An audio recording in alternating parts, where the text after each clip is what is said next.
오늘은 사랑은 에티켓입니다. 사랑은 에티켓입니다 라는 제목으로 우리 하나님 말씀 함께 나누도록 하겠습니다. 우리는 지금 고린도전서를 쭉 강의하고 있는데 오늘로 벌써 100번째 고린도전서를 쭉 살펴보고 있습니다. 우리 13장에 들어와서 사랑을 살펴보고 있는데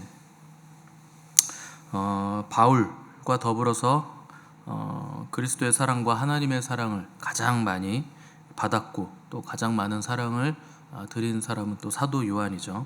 우리가 지난 주일에 사도 요한에 대해서 살폈는데 사도 요한은 그의 서신에서 하나님은 사랑이시라 하는 엄청난 고백을 드렸습니다. 아무도 사도 요한처럼 하나님은 사랑이시라 이렇게 정의 내린 사람은 없었죠. 누군가에 대해서 저 사람은 이런 사람이다, 저 사람은 이렇다 이렇게 정확하게 정의 내릴 수 있으려면 그 사람에 대해서 굉장히 많은 체험과 또 결정적인 사건을 체험한 사람만이 정의 내리고 고백할 수 있게 되겠죠. 그래서 하나님이 사랑이시라 이렇게 고백할 수 있으려면 그분의 뜨거운 사랑을 체험한 사람이라야, 그리고 그분께 동일한 그렇게 뜨거운 사랑을 드린 사람이라야 하나님에 대해서 사랑이라 이렇게 고백이 가능하게 됩니다. 그래서 요한이 사랑하는 자마다 하나님께로 나서 하나님을 알게 된다 이렇게 얘기한 것은 하나님의 사랑을 통해서만 하나님을 알 수 있고 또 하나님을 뜨겁게 사랑하는 사람만 하나님을 고백할 수 있다 하는 뜻입니다. 그래서 복음 중에 복음은 하나님이 세상을 이처럼 사랑하셨다 하는 것이죠. 근데 그것을 믿는 자마다 영생을 얻는다. 잘 보십시오. 하나님이 세상을 이처럼 사랑하셨다. 그리고 그것을 믿는 자마다 영생을 얻는다. 결국에 뭘 믿어야 되는 거냐면 하나님이 사랑이시라는 걸 믿어야 영생을 얻는다는 겁니다. 사랑을 믿으면 영생을 얻는다. 그러니까 사랑이 얼마나 중요한가 하는 것을 우리가 깨달을 수 있어야 된다는 것이죠. 하나님의 사랑을 알고 하나님의 사랑을 믿는 자마다 하나님의 자녀가 되는 것이고, 자녀는 부모를 닮아서 하나님의 사랑을 받아서 우리 또한 하나님의 사랑으로 사랑할 수 있게 된다, 부모의 사랑을 가질 수 있게 된다 하는 겁니다. 그래서 하나님의 자녀가 된 사람들은 하나님의 사랑을 받은 사람들이고, 자녀가 된 사람들은 하나님의 사랑으로 사랑할 수 있는 사람들이고, 또 하나님의 사랑으로 사랑하는 사람들이기 때문에 나의 사랑이 아니기 때문에 자랑이 있거나 공로가 있거나 내세울 수 있는 것이 아무것도 없다. 우리가 대가로 받거나 공로로 받은 것이 아니라 거저 받은 것이기 때문에 우리에게 자랑할 것이 없다 하는 것이 바울이 얘기하는 사랑의 특징입니다. 그래서 사랑은 자랑하지 않는다, 교만하지 않는다, 불의히 행하지 않는다 이런 얘기들이 나오는 거죠. 사랑 안에 자랑이 없는 이유는 자랑이라는 것 자체가 나에게 어떤 공로가 있다고 생각하기 때문에 나오는 것이기 때문에 그런 겁니다. 근데 우리 인생에서 하나님을 다 떼어내고 나면 남을 게 거의 없는 게 아니죠. 아예 없습니다. 자랑할 게 아무것도 없죠. 하나님 빼고 나면 우리에게 있는 것이라고는 다 쓰레기들이죠. 다 폐기 처분해야 될 것들입니다. 그래서 어떤 자랑이든지 자랑을 하기 시작하는 그 사람은 뭔가 과장하게 돼 있어요. 과장이라는 건 거짓이 있다는 뜻입니다. 그래서 자랑하는 사람 치고 거짓말 안 하는 사람 없죠. 이 자랑과 같이 함께 붙어 다니는 것이 교만이고, 또 같이 붙어 다니는 게 무례함. 요거 세 개가 한 카테고리 안에서 같이 붙어 다닙니다. 다 뭐 때문에 나오냐면 하나같이 다 자기를 높이려는 시도 때문에 나오는 열매들이에요. 자랑, 교만, 무례함. 이것들은 다 나를 높이고 나를 드러내기 위해서 나오는 시도들이죠. 거짓 위에 세운 거짓 자의 탑이 자랑이고 또 교만이고 무례함입니다. 그래서 성경은 우리에게 오직 사랑 안에서 참된 것을 하여 범사에 그에게까지 자랄지라, 그는 머리니 곧 그리스도라 이렇게 말씀하고 있습니다. 그러니까 사랑 안에서 참된 것을 하라는 겁니다. 거짓된 것을 하지 말아라, 무례히 행하지 말아라, 교만하지 말아라, 자기를 높이지 말아라, 참된 것을 해라 이렇게 경고하고 있는 거죠. 이런 구절들을 읽으면 참된 것을 해야지 라고 그냥 넘어가시는데 이 무슨 뜻인지 깊이 있게 파악을 하셔야 됩니다. 그러니까 사랑 안에서 참된 것을 해야 된다 하는 것은 하나님의 사랑을 가지고 그 사랑 안에서 모든 것을 행해야 그게 참된 것이다. 라는 뜻이죠. 그래서 하나님의 사랑 안에 있지 않은 그 어떤 것이라도 참될 수 없다는 뜻입니다. 그래서 많이 배워도, 돈이 많아도, 머리가 좋아도 사람이 가지고 있는 지식과 학식 또 뭐 어떤 것으로는 인생의 문제를 해결할 수 없습니다. 인생의 문제를 해결할 수 있는 유일한 것은 하나님의 사랑이에요. 아무리 좋은 것, 아무리 뛰어난 것 가지고 있어도 죽음을 이길 수 없습니다. 그래서 구원을 이뤄낼 수 없어요. 그래서 구원을 이루려면, 죽음을 극복하는 영생의 삶을 받으려면 하나님의 사랑이 유일하죠. 그래서 사랑이 최고의 지식이고, 사랑이 최고의 학식이고, 사랑만이 최고의 의식이라 하는 것을 바로 우리에게 말씀하면서 너희들은 사랑 안에서만 참된 것을 해야 된다 하는 것을 말씀하고 있는 겁니다. 그래서 성경을 보시면 그런 사람들이 쭉 나오죠. 다니엘 같은 경우도 하나님을 사랑하는 의식을 가지고 있었기 때문에 그 어린 나이에도 그 바벨론 아카데미, 그 뛰어난 전 세계에서 모인 인재들 가운데서도 가장 뛰어날 수 있었던 비결은 다니엘이 그냥 단순히 IQ가 높고 머리가 좋아서 뛰어나서 그렇게 된 게 아니고, 의식 중에서 가장 큰 의식이 하나님의 의식이기 때문에, 하나님을 사랑하는 사람들은 하나님의 의식을 가지고 있기 때문에 가장 큰 신의식을 가진 사람이 가장 뛰어나게 된다는 겁니다. 요셉 같은 경우도 마찬가지죠. 그 형들이 요셉을 인신매매해서 팔아먹었고, 또 종으로 팔리고 억울하게 누명까지 써가면서 감옥에 갇혔는데, 고생을 많이 했는데, 요셉이 가지고 있는 의식이 있는 거예요. 하나님을 사랑하는 사람이기 때문에 신의식을 가지고 있는 거죠. 그래서 그 의식이 지혜가 되고 결국에 그를 높여줘서 성공하게 만들었다는 거죠. 다니엘 같은 경우야 뭐 많이 배웠다, 바벨론에서 많이 배운 사람이다 이렇게 치부할 수도 있겠지만, 요셉은 그렇지 않잖아요. 요셉은 어려서 팔려갔기 때문에, 노예로 팔렸기 때문에 무슨 교육이라는 걸 제대로 받은 사람이 아닙니다. 그 노예가 어떻게 총리의 일을 할 수 있는가, 어떤 교육을 받았기에 그렇게 됐는가, 그 하나님의 의식을 가진, 가장 큰 의식을 가진 사람이기 때문에 고대 근동에 난다긴다 하는 사람들보다 더 큰 뛰어남을 가질 수 있게 됐다는 겁니다. 다윗도 마찬가지죠. 사무엘이 이새에게 찾아가서 왕으로 기름 부을 사람이 너희 아들 중에 있다, 아들들을 불러봐라 했을 때, 이새는요 다윗을 부를 생각조차 하지 않았습니다. 그러니까 다윗은 들판에서 그냥 성실하게 아버지의 양을 치는 목동이었는데, 거기서 다윗은 하나님을 사랑하고 하나님과 교제하는 법을 배웠다는 거죠. 그 신의식, 하나님을 사랑하는 의식, 하나님의 의식을 가지고 있었기 때문에 그 어떤 형들보다도 다윗이 왕으로 기름 부음을 받게 됐고, 사울 왕이 그렇게 다윗을 죽이고 싶었어도 다윗을 죽이지 못했던 이유는 그에게 큰 의식, 하나님의 함께 하심이 있었기 때문이라는 겁니다. 그래서 우리는 누구의 말을 들어야 되느냐? 하나님을 사랑하는 사람의 말을 들어야 되는 거예요. 대개 우리는 말 잘하는 사람의 말을 듣죠. 화려한 스펙 가진 사람의 말 듣고, 뭐 굉장한 이력 가진 사람들에게 혹해서 다 넘어가고 사기를 당하는 건데, 최고의 지성, 최고의 지혜, 최고의 의식은 하나님을 사랑하는 의식입니다. 그래서 그의 말을 들어야 되는 거예요. 의식이라는 건 우리의 삶을 나타내는 총합이죠. 그가 가진 의식이 그의 삶의 형체로 나타나게 되어 있습니다. 학력이 높으면 뭐 대단할 것 같겠지만, IMF 때 여러분 보셨듯이 박사 학위가 3개씩 있어도요 다 실업자 돼요. 학력이 높다는 게 뭐가 되는 게 아닙니다. 그런데 하나님의 사람들은 호황이든지 IMF든지 불황이든지 상관없어요. 하나님이 거기에 두시면 그 위치에서 자기 일을 할 수 있게 되는 겁니다. 그래서 의식이라는 건 우리가 공부해서 되는 게 아닙니다. 특별히 하나님의 의식이라는 건 공부를 열심히 한다고 하나님의 의식이 어떤 건가 막 연구한다고 받을 수 있는 게 아니죠. 공급받는 겁니다. 하나님이 우리에게 임하셔야 하나님의 의식이, 신의식이 우리에게 부여된다는 거죠. 근데 큰 의식을, 하나님의 의식을 공급받기 위해서는 내 생각을 버려야 돼요. 그래서 자존심이 센 사람들, 내 생각이 강한 사람들, 내 의식이 강한 사람들, 그리고 세상의 학문, 세상의 가치, 세상의 가치관으로 똘똘 뭉쳐있는 사람들은 하나님의 의식을 받을 수 없습니다. 인류 역사상 가장 뛰어난 의식을 가졌다고 하는 사람들이 그리스 로마의 철학자들이죠. 그 철학이 아직도 학문 중에서 굉장한 학문으로 인정을 받고 있는데, 그리스 로마는요 결국 다 망해요. 그리스는 로마에 의해서 망하고 로마는 자기들이 음란하고 타락해서 자멸합니다.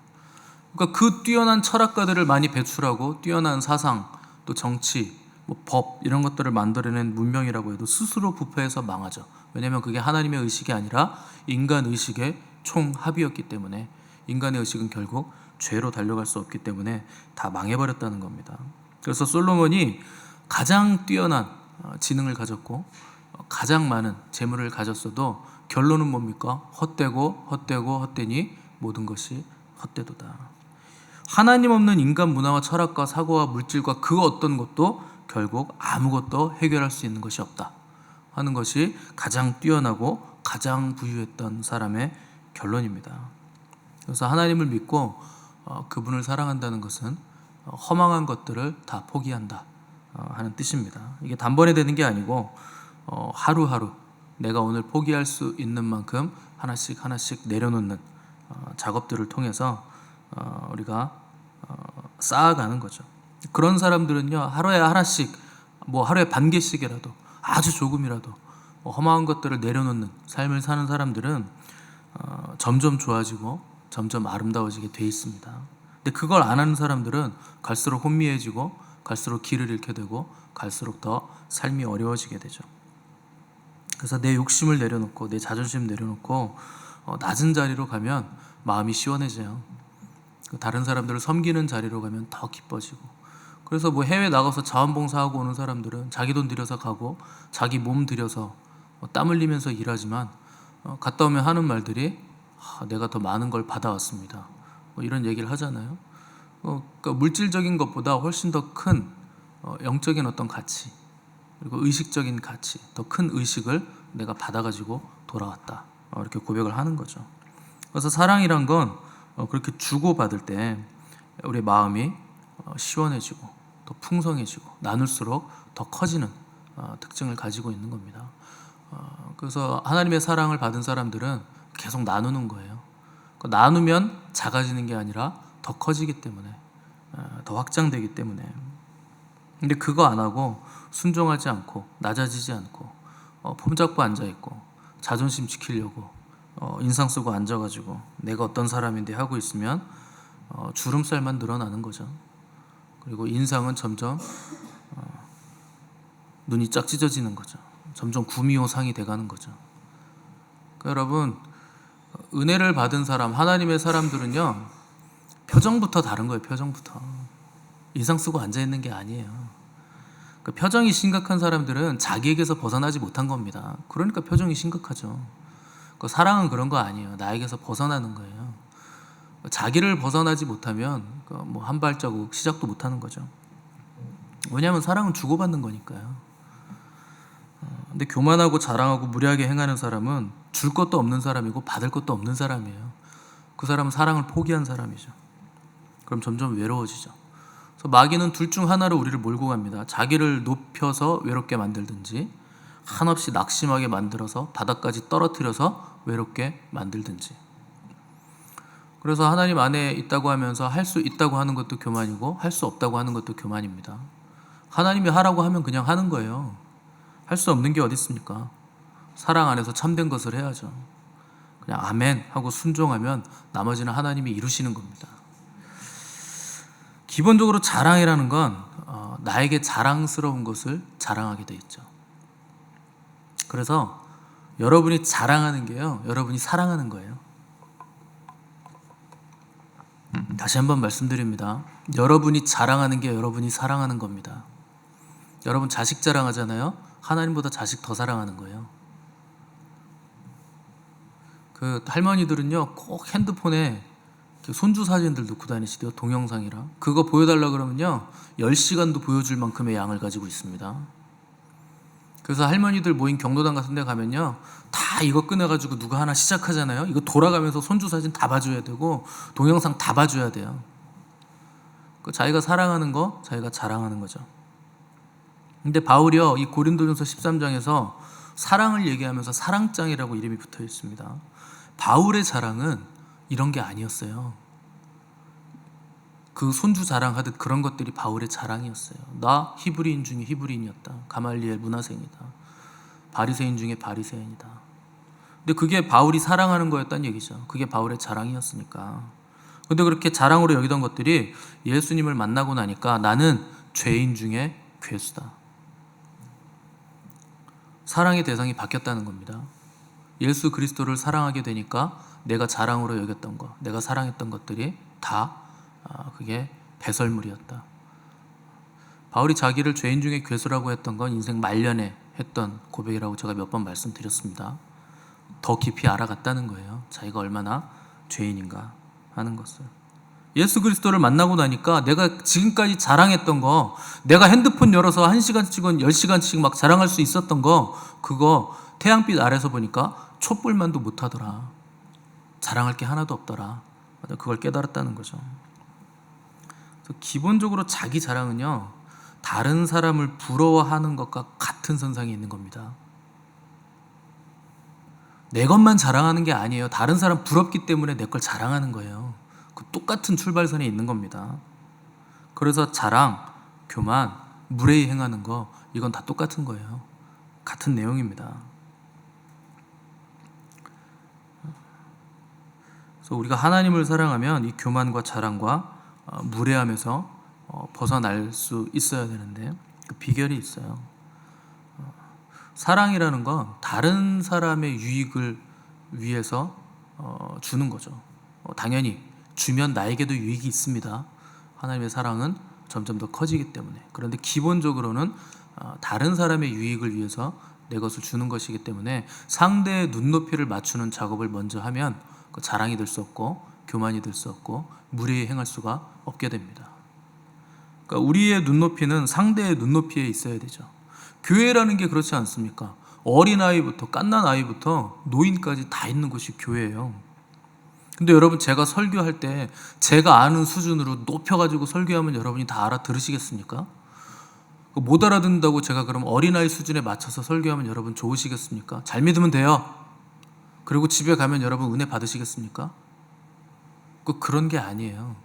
눈높이를 맞출 수 있어야 되는 거죠. 근데 다수이기 때문에 저는 중하 정도의 눈높이를 맞춰서 설교를 하는 편인데, 그렇다고 여러분들이 다른 사람과 사랑을 나누실 때 뭐 평균적인 에버리지에 맞출 것이냐, 그런 건 아닙니다. 그 사람에게는 그 사람의 눈높이에 맞출 수 있는 낮아짐이 있어야 되는 거죠.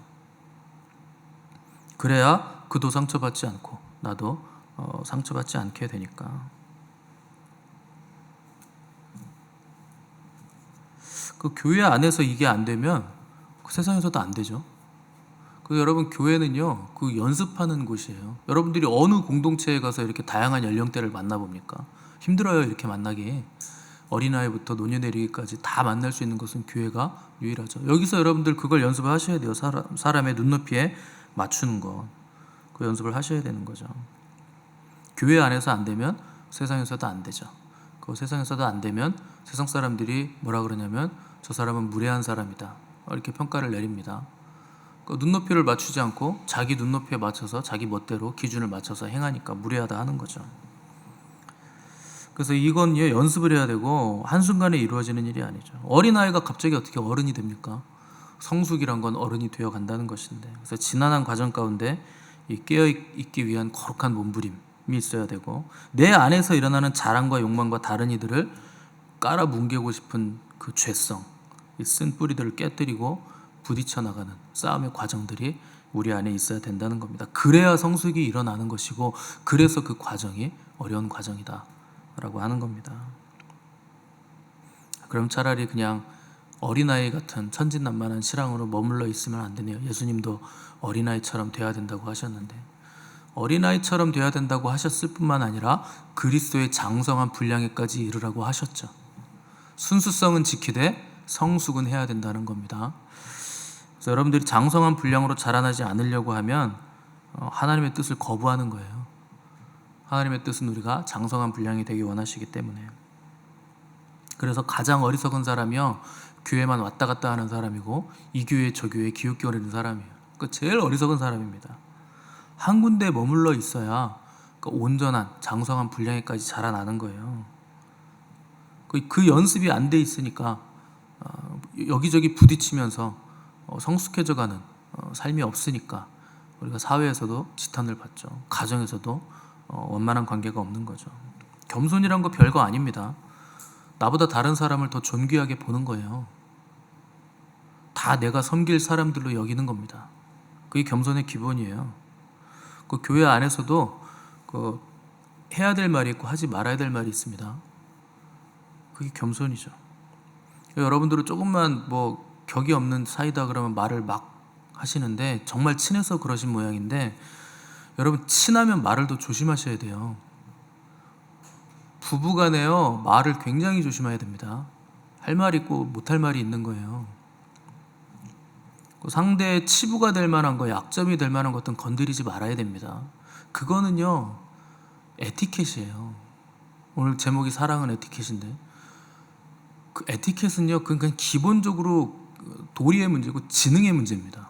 그러니까 하지 말아야 될 말을 왜 자꾸 합니까? 대표적인 게 이거예요. 집사님 살쪘어? 자기가 알아요, 살찐 거. 누가 제일 잘 알겠습니까? 여러분, 자기 벗은 몸은 자기가 봐요. 남이 안 봅니다. 그 말을 왜 합니까? 자기 몸은 안 봐요? 제가 알기로 우리 교회에 미스 코리아 정도, 모델 정도 되는 몸을 가지신 분이 없어요. 네 주제를 알라. 그런 말 하는 거 아닙니다. 그건 지능의 문제잖아요. 기본적으로 에티켓의 문제잖아요. 집사님 아들 떨어졌어? 재수한대? 그런 말도 하면 안 돼요. 자기 아들이나 잘 돌보십시오. 학교 가는 거, 직장 취업하는 거 다 마찬가지예요. 함부로 그런 거 물어보는 거 아닙니다. 여러분, 명절에 그 청년들이 왜 명절 모임 가기 싫어하는 줄 아시잖아요. 결혼 안 해? 지가 결혼합니까? 알아서 하겠죠. 못해도 할 수 없고. 걱정한다고 그런 말을 합니까?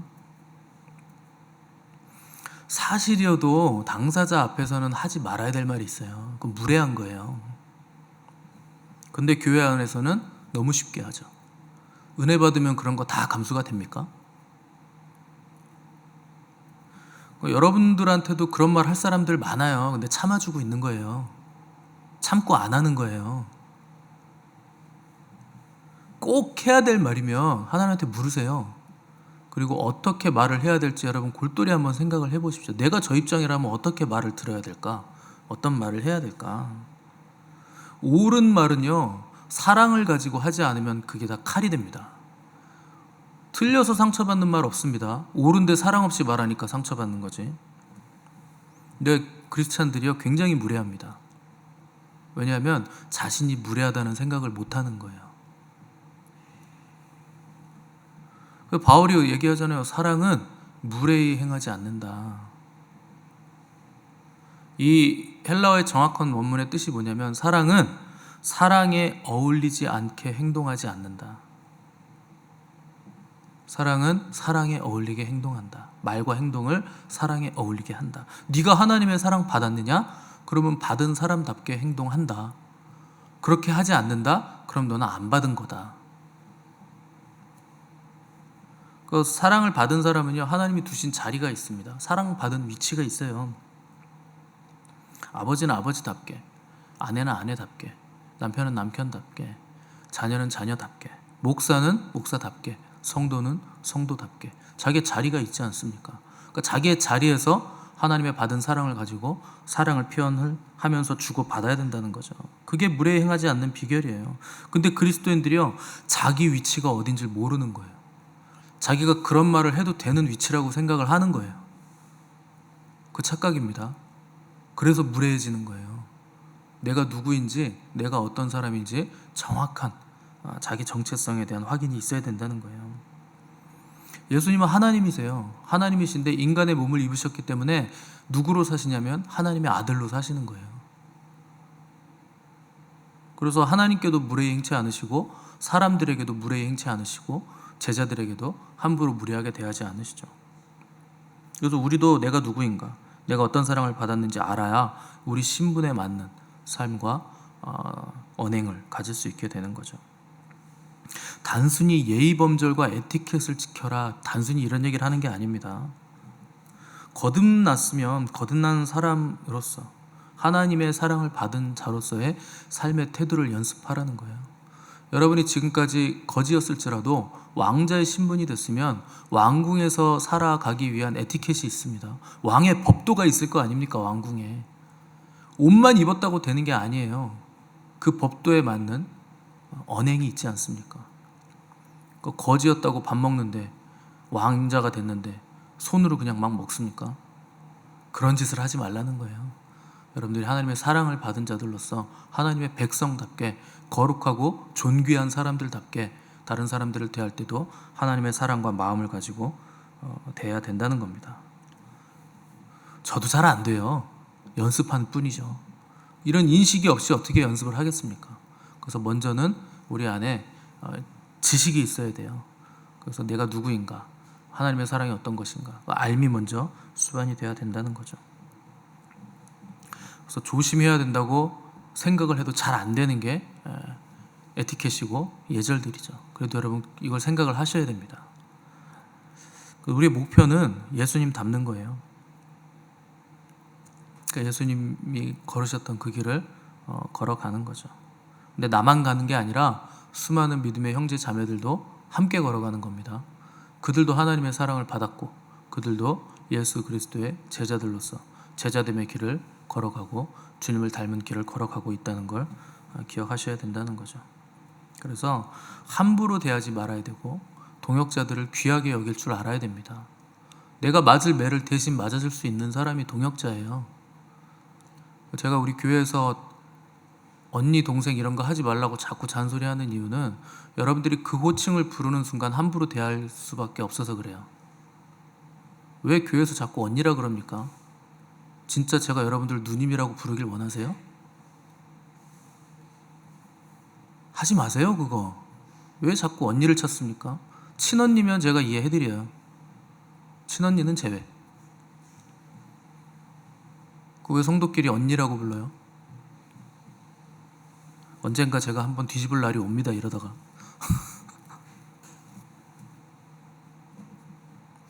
여러분들의 위치가 있잖아요. 직분이 있잖아요. 왜 직분을 안 부르십니까? 직분이 없어서 그런 거예요? 여러분, 그게 매너고 그게 에티켓이고 그게 겸손이에요. 그게 배려입니다. 그걸 존귀하게 여겨주는 거예요. 호칭부터 함부로 하는데 어떻게 삶에서 함부로 안 하는 거룩한 삶을 삽니까? 주님도 그렇게 안 하세요. 주님, 나는 마음이 온유하고 겸손하니 나의 멍에를 메고 내게 배우라 그러시잖아요. 그게 무슨 말입니까? 너희는 사람 상대하는 법을 배워야 된다. 눈높이에 맞춰서 겸손의 자리로 내려가서 사람들을 섬기는 방법을 배워야 된다. 그래야 너희 마음에 쉼을 얻으리라. 언니 동생 하면 쉼이 옵니까? 안 그래요. 여러분, 주님께 배우시기 바랍니다. 서로 존귀하게 여기시고 사랑을 배우시고 기본적인 에티켓 그런 것들 지켜주시고 또 사랑 안에서 배우고 확신한 일에 거하셔서 사랑으로 충만케 되고 온전케 되는, 그래서 마음의 쉼을 얻으시는 복된 저와 여러분 되시기를 간절히 바랍니다.